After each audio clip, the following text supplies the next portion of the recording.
Good morning students. आज फिर से हम एक नई वीडियो लेकर के आपके सामने आए हैं। कल की टॉपिक में हमने आपको सेंटेंस के काइंड्स के बारे में बताया था कि सेंटेंस तीन प्रकार के होते हैं: simple sentence, complex sentence and compound sentence. ना तो आज हम इन तीनों का डिफरेंस पहले जानते हैं। आखिर क्या है सिंपल सेंटेंस, क्या है कंपाउंड सेंटेंस और क्या है कॉम्प्लेक्स सेंटेंस। तो चलिए एक बार हम फिर से देखते हैं difference among simple, compound and complex sentence. Difference among simple, compound and complex sentence. Video में आप लोग जो भी व्हाइट बोर्ड पे लिखा गया है उसे आप लोग नोट कर लें, लेकिन नोट बहुत ही महत्वपूर्ण है। आप हमेशा ऑनलाइन नहीं पढ़ सकते हैं, नोट जरूर बनाएं और जो भी समस्या हो रही है आप कमेंट के माध्यम से बताएं। तो चलिए देखते हैं। हाँ, एक चीज आपको बता दें, यहाँ मैंने एमन का प्रयोग किया है, बिटवीन का नहीं। तो आप थोड़ी सी यहाँ पे जानकारी ले लें, आगे टॉपिक पे भी आएगा।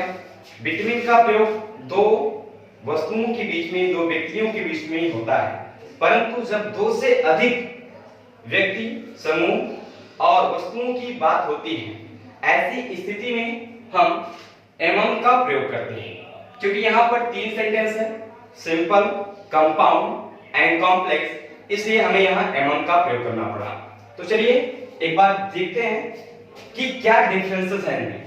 सबसे पहले हम जानते हैं sentence, kinds of sentence, three kinds of sentence: simple, compound, complex, सामान्य, संयुक्त और मिश्र वाक्य। आइए जानते हैं सिंपल सेंटेंस को एक दूसरे नाम से भी जानते हैं, उसे हम इंडिपेंडेंट क्लास कहते हैं। क्या कहते हैं? Independent class. उसे हम इंडिपेंडेंट सेंटेंस लिखा हूं यहाँ पे, आप क्लास कर लीजिएगा। यानी हम सिंपल सेंटेंस को इंडिपेंडेंट क्लास के नाम से भी जानते हैं। तो चलिए देखते हैं कि सिंपल सेंटेंस क्या होता है। ऐसा सेंटेंस जिसमें एक इंडिपेंडेंट क्लास हो, इंडिपेंडेंट स्वतंत्र, ऐसा वाक्य जिसमें एक ही स्वतंत्र वाक्य हो, जिसमें वन सब्जेक्ट वन वर्ब, यानी एक सब्जेक्ट हो, एक कर्ता हो और एक क्रिया हो। तो ऐसे वाक्यों को हम क्या कहते हैं? सिंपल सेंटेंस कहते हैं।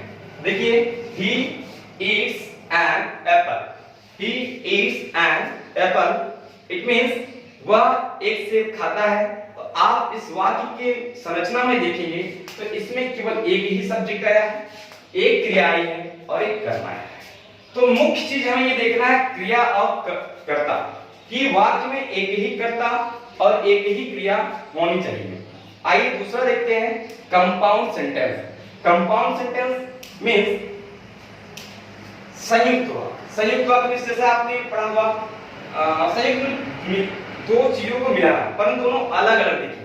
जैसे आपने विज्ञान में पढ़ा होगा क्या, यौगिक और मिश्रण। यौगिक और मिश्रण क्या होता है? यौगिक में चीजें एक दूसरे में घुल जाती है और उन्हें अलग अलग देख पाना मुश्किल होता है, परंतु मिश्रण में चीजें आपस में मिल तो जाती हैं परंतु उन्हें हम अलग अलग देख सकते हैं। तो वही चीज है कंपाउंड सेंटेंस, एक प्रकार का मिश्रण, मतलब इसमें दो वाक्यों को मिश्रित किया जाता है और दोनों वाक्यों को हम अलग अलग देख सकते हैं। इसमें मैंने आपको लिखा है इंडिपेंडेंट सेंटेंस, इंडिपेंडेंट सेंटेंस, अर्थात इसमें दो इंडिपेंडेंट सेंटेंस होते हैं। दो मतलब कहने का मतलब इंडिपेंडेंट स्वतंत्र, दो स्वतंत्र उपवाक्य होते हैं। दोनों वाक्य एक दूसरे से डिपेंडेंट, दोनों एक फ्री होते हैं, उसका अपना कर्ता क्रियाक्रम होता है। यानी इसमें दो सिंपल सेंटेंस होते हैं, दो या दो से अधिक हो सकते हैं। दो सिंपल सेंटेंस होंगे और इसलिए जब दो सिंपल सेंटेंस होंगे, दो कर्ता, दो क्रिया, दो कर्म होंगे और दोनों किसी पर डिपेंड नहीं होंगे, दोनों स्वतंत्र होंगे। जैसा मैंने आपको लिखा, I am a teacher, my brother is liar. I am a teacher, my brother is a liar. मैं एक अध्यापक हूँ। पहला इंडिपेंडेंट सेंटेंस हो गया है, एक सेंटेंस, ये सिंपल सेंटेंस है। दूसरा इंडिपेंडेंट सेंटेंस क्या है? My brother is liar, मेरा भाई लायर, अर्थात वह एक वकील है। अब दो अलग अलग वाक्य हैं और दोनों ही सिंपल सेंटेंस हैं। अब ऐसे दो वाक्यों को आपस में जोड़ेंगे। देखिए, I am a teacher and my brother is liar, और मेरा भाई एक देखो हमने वाक्य को जोड़ने के लिए एंड कंजंक्शन का प्रयोग किया और दोनों वाक्यों में आई करता है, इसमें माय ब्रदर करता है, इसमें एम क्रिया है, इसमें इज क्रिया है, यानी इसमें आपको दो कर्ता और दो क्रिया देखने को मिली, अर्थात ये कंपाउंड सेंटेंस है और दोनों एक दूसरे से फ्री हैं, इसलिए इन्हें हम क्या कहते हैं, कंपाउंड सेंटेंस कहते हैं।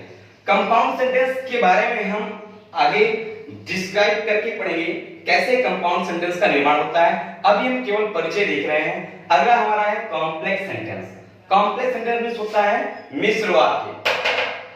कॉम्प्लेक्स सेंटेंस मींस मिश्र वाक्य, अर्थात इसमें एक इंडिपेंडेंट सेंटेंस होता है और एक डिपेंडेंट क्लॉज होता है। सेंटेंस नहीं क्लॉज, यहां पर क्लॉज ध्यान रखिएगा आप लोग, मतलब इसमें दो क्लॉज होंगे, एक क्लॉज स्वतंत्र होगा और दूसरा क्लॉज आश्रित होगा, इसलिए इसमें कर्ता क्रिया इसमें भी दो होंगे, परंतु उसमें कर्ता जो होंगे दोनों का समान होगा, दोनों के कर्ता एक दूसरे मतलब एक ही कर्ता होंगे और एक ही कर्ता की से बात होती है। ऐसे वाक्य जिसमें मतलब वाक्य तो दो होंगे, दोनों जुड़े होंगे, परंतु कर्ता दोनों में समान होगा, ऐसे वाक्यों को हम कॉम्प्लेक्स सेंटेंस कहते हैं। जैसा मैंने आपको बताया था, कॉम्प्लेक्स मींस यौगिक, यौगिक में जैसे H2O, इसमें हाइड्रोजन और ऑक्सीजन मिलाकर के जल का निर्माण होता है, परंतु कहां हाइड्रोजन है कहां ऑक्सीजन कुछ पता नहीं चलता है, और मिश्रण में क्या होता है चीजें हमें अलग अलग दिखाई पड़ती है, वही अंतर है। That's all. आगे मिलते हैं नेक्स्ट टॉपिक पे।